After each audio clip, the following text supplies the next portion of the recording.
Bagaimana Jokowi sejak 2014 menggunakan ijazah palsu, kan tidak sah dia sebagai presiden. Maka konsekuensi hukumnya penandatanganan Jokowi sebagai presiden atas negara Republik Indonesia cacat, bukan cacat hukum lagi, tidak benar. Egy Sujana ini kemana? Egy Sujana sampean kalau bicara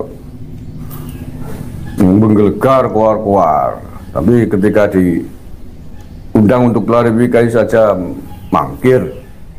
Jangan pengecut lah, Egy, jangan lari lah, nggak usah pengecut, nggak usah lari, Egy. Datang aja, daripada nanti tidak kooperatif langsung disidik, malah langsung disikat lagi, nanti stroke-nya kumat.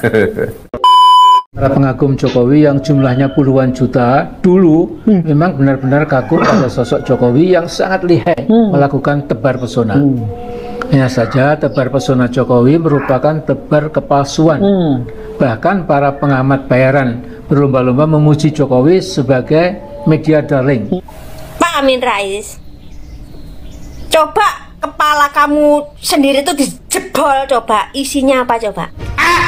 Hah? Kepala kamu itu loh yang suka membenci orang tuh, coba dijebol isinya apa itu? Polomu isinya apa coba? Kenapa kamu kok menebar kebencian terus? Itu nggak baik, tahu nggak? Kamu sudah tua, hidup kamu tinggal sejengkal dicutek tik dek lekep pisan. Paham? Nah, sebagian besar pengagum Jokowi itu agaknya sudah berubah. Kini memusuhi Jokowi setelah sadar dan siuman bahwa ternyata bapaknya Gibran seorang sosok penipu ulung. Kini Jokowi dikepung berbagai masalah pelik yang di luar jangkauan Jokowi untuk mengatasinya. Sudah dapat disimpulkan sekarang ini bahwa ijazah palsu Jokowi memang palsu. Fitnah yang berkoar-koar bikin gaduh ini, masukkan, jebloskan ke penjara kalau perlu seumur hidup. Netizen, saya orang waras, saya punya keyakinan besar 1 triliun persen bahwa ijazah Bapak Jokowi adalah asli. Sudah dapat disimpulkan sekarang ini bahwa ijazah palsu Jokowi memang palsu. Tolong pengacara Pak Jokowi ya, dia mengatakan, dia mengklaim, dia memastikan bahwasanya ijazah Jokowi palsu. Tangkap ini orang.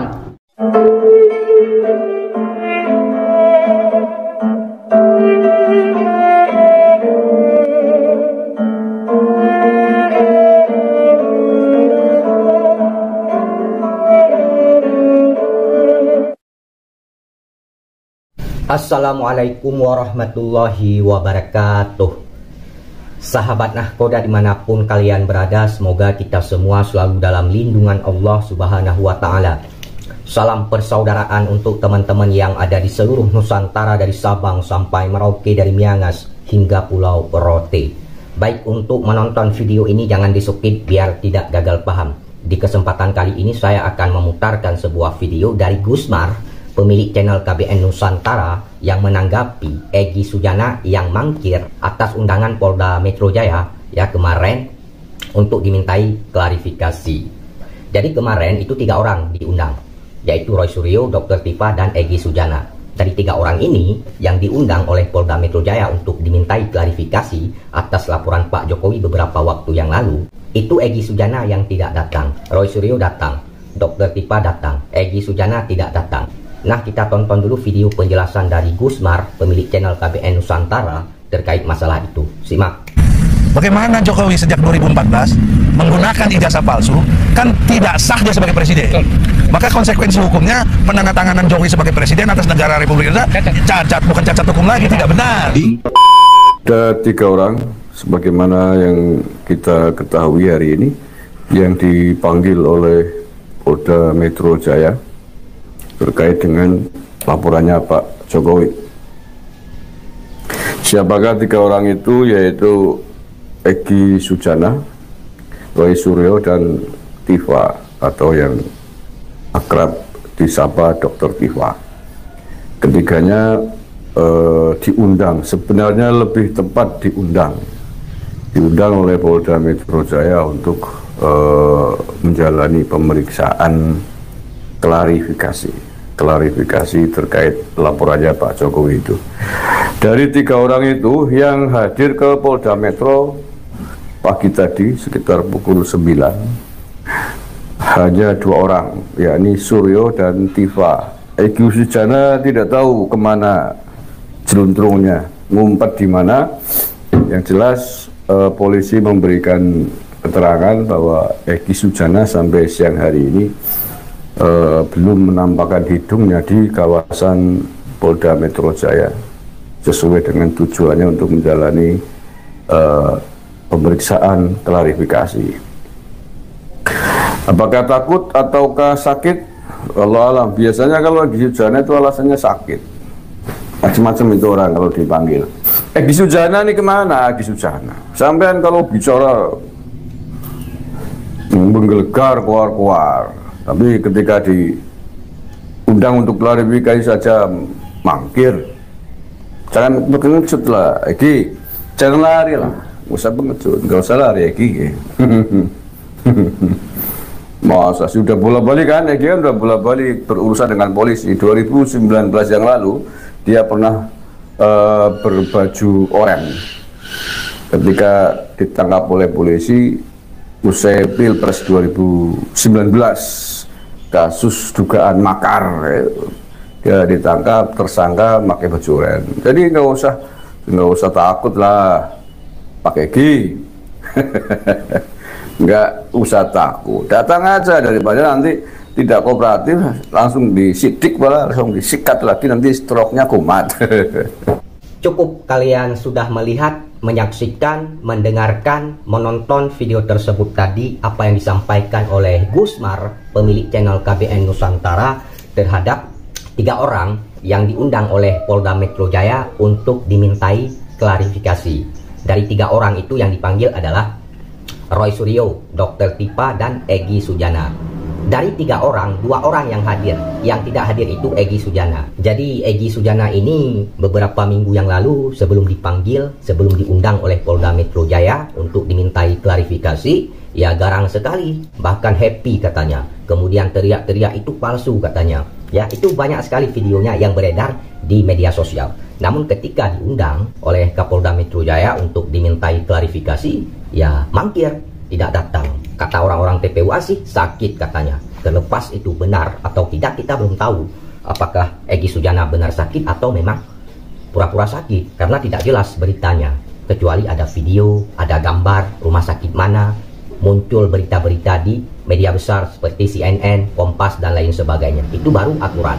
Sekarang saya melihat orang-orang ini, Roy Suryo dan kawan-kawan orang-orang TPUA ini bakal memframing, saya lihat itu arahnya ke kriminalisasi. Mereka tahu bahwa mereka bakal kalah nanti di pengadilan saat pembuktian. Gimana nggak kalah, teman-teman ya? Mereka meneliti ijazah orang yang pertama tidak punya izin.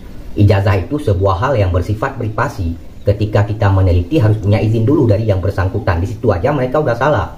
Yang kedua, mereka salahnya di mana? Meneliti bukan pada sumbernya, bukan pada sumber yang sebenarnya. Mereka meneliti ijazah Pak Jokowi, membuat pengujian itu lewat orang yang memosting yang pertama itu si Sandi. Kemudian ini ada video lagi dari netizen yang merespon Amin Rais. Baik, kita tonton dulu videonya seperti apa. Simak. Nah, sebagian besar pengagum Jokowi itu agaknya sudah berubah. Kini memusuhi Jokowi setelah sadar dan siuman bahwa ternyata bapaknya Gibran seorang sosok penipu ulung. Kini Jokowi dikepung berbagai masalah pelik yang di luar jangkauan Jokowi untuk mengatasinya. Sudah dapat disimpulkan sekarang ini bahwa ijazah palsu Jokowi memang palsu.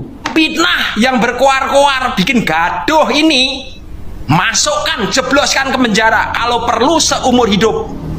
Netizen, saya orang waras, saya punya keyakinan besar 1 triliun persen bahwa ijazah Bapak Jokowi adalah asli. Sudah dapat disimpulkan sekarang ini bahwa ijazah palsu Jokowi memang palsu. Tolong pengacara Pak Jokowi ya. Dia mengatakan, dia mengklaim, dia memastikan bahwasanya ijazah Jokowi palsu. Tangkap ini orang. Laporkan ini orang. Para pengagum Jokowi yang jumlahnya puluhan juta dulu memang benar-benar kagum pada sosok Jokowi yang sangat lihai melakukan tebar pesona. Hanya saja tebar pesona Jokowi merupakan tebar kepalsuan. Bahkan para pengamat bayaran berlomba-lomba memuji Jokowi sebagai media darling. Pak Amin Rais, Coba kepala kamu sendiri tuh dijebol, coba isinya apa coba? Hah? Kepala kamu itu loh yang suka membenci orang tuh, coba dijebol isinya apa itu? Polomu isinya apa coba? Kenapa kamu kok menebar kebencian terus? Itu nggak baik, tahu nggak? Kamu sudah tua, hidup kamu tinggal sejengkal dicutek tik dek lekep pisan. Paham? Tiket swarga ki larang loh. Kamu tinggal sejengkal, tapi ucapanmu selalu membikin sakit orang. Paham? Itu nanti kalau kamu sudah nggak ada, mulut kamu penuh dengan belantung, dan kamu nggak pantas buat panutan dengan ucapanmu yang kotor, menjijikkan, menghina orang. Paham? Cukup teman-teman, kalian sudah melihat, menyaksikan, mendengarkan, dan menonton video tersebut. Begitulah respon dari netizen ya terhadap Pak Amin Rais. Jadi ketika Pak Amin Rais menyerang Pak Jokowi, memframing Pak Jokowi, dan lain sebagainya, kemudian bermunculan hater-hater, netizen-netizen, kemudian mengeluarkan kata-kata yang cukup keras terhadap Pak Amin Rais, bagi saya itu tidak mengherankan lagi, itu biasa. Kenapa? Karena Pak Amin Rais sendiri itu tidak menjaga wibawanya, suka memframing, menyerang Pak Jokowi dan lain sebagainya. Ya ketika bermunculan hater menyerang Pak Amin Rais, mengeluarkan kata-kata yang cukup keras, itu menurut saya biasa. Sebenarnya saya tidak mau menanggapi Pak Amin Rais ini, akan tetapi saya perhatikan channel Pak Amin Rais besar, yang nonton juga banyak, ya kan? Orang-orang juga banyak yang terpengaruh atas statement-statement yang dikeluarkan oleh Pak Amin Rais ini. Jadi untuk Pak Amin Rais, Anda tidak mungkin tidak nonton konten saya, Anda pasti nonton. Jadi kapan Anda mau live bareng sesekali dengan saya? Tentukan waktunya kapan, tanggal berapa, hari apa, biar nanti kita adu kewarasan otak kita, otak saya yang sengklek atau otak Anda, ya. Dan untuk Pak Amin Rais, kalau Anda pingin hancur, pingin tenggelam, maka terus lakukan, jangan pernah berhenti untuk menyerang Pak Jokowi.